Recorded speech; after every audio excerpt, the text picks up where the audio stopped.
warahmatullahi wabarakatuh. Apa kabar semuanya, anak-anak Ibu? Oke, di sini Ibu ingin memberikan penjelasan tentang gelombang bumi. Silakan disimak, silakan dicatat di buku catatan kalian, dan di akhir video ini nanti ada tugas buat kalian. Silakan kalian kerjakan, silakan kalian catat dan dikirimkan ke email Ibu paling lambat hari Sabtu. Oke, jangan lupa di-subscribe ya anak-anak. Ke sebuah pembahasan gelombang bumi. Nah, gelombang bumi adalah suatu bentuk gelombang longitudinal. Jadi, gelombang bumi itu adalah gelombang longitudinal. Gelombang longitudinal itu bentuknya ada rapatan, renggangan, lalu rapatan lagi, renggangan lagi, seperti itu. Kalau misalkan gelombang yang kemarin kita pelajarin, maka gelombang itu ada satu bukit, satu lembah. Tetapi kalau gelombang bumi, dia bentuknya longitudinal.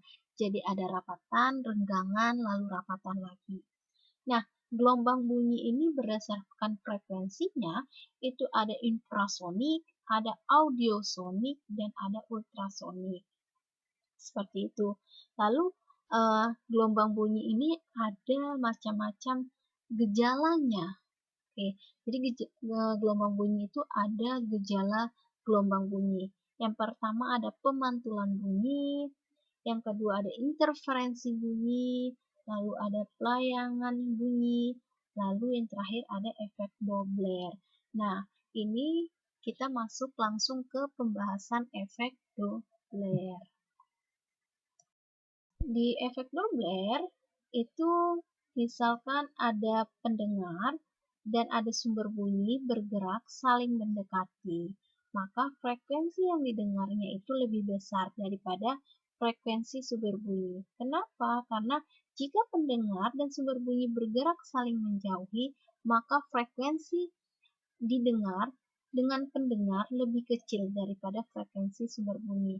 Nah, secara matematis ditulis Fp sama dengan V plus minus Vp per V plus minus Vs dikali Fs, di mana Vp itu frekuensi yang didengar oleh pendengar.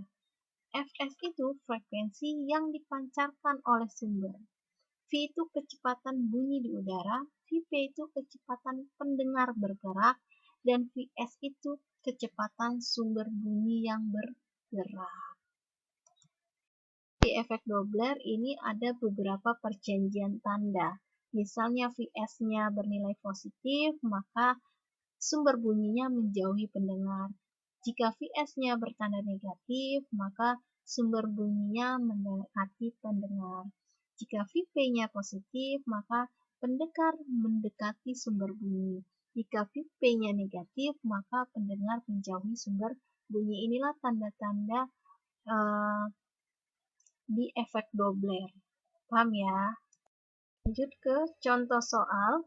Ada sebuah kereta api bergerak dengan kecepatan 72 km per jam mendekati stasiun sambil membunyikan fluid yang berfrekuensi 940 Hz.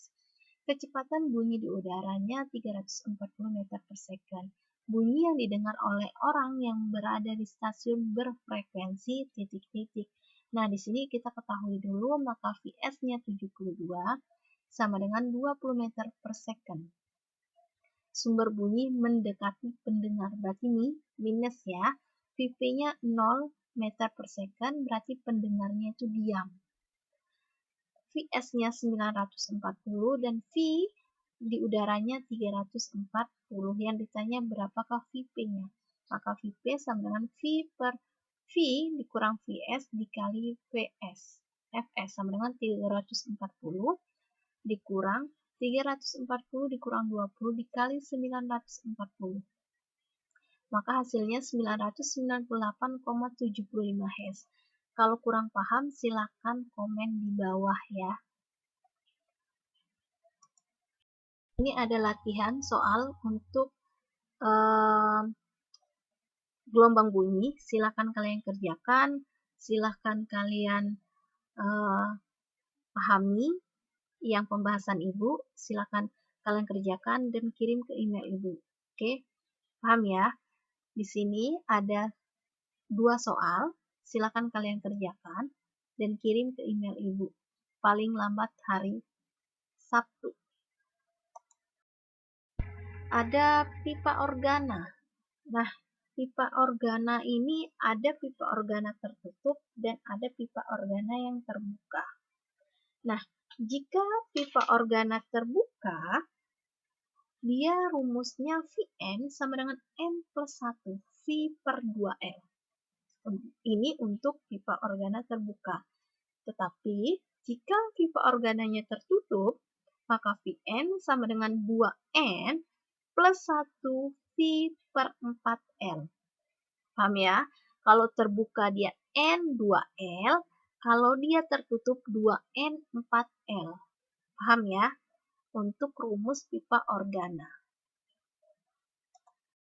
Ini ada latihan, kerjakan LKS halaman 26, penilaian harian. Kumpulkan lewat email Ibu paling lambat hari Sabtu. Jadi, di LKS halaman 26 itu ada 5 soal, lalu di gelombang bunyi itu ada 2 soal latihan. Jadi, total latihan kalian itu ada 7 soal. Silahkan kalian kerjakan, silahkan kalian pahami, silahkan kalian rangkum materi dari Ibu, dan silahkan kirimkan ke email Ibu paling lambat hari Sabtu. Oke, terima kasih semuanya. Sekian pembahasan dari Ibu, terima kasih semuanya. Jangan lupa ya nak, tolong di-subscribe channel Ibu. Semangat semuanya dan jangan lupa jaga kesehatan. Terima kasih.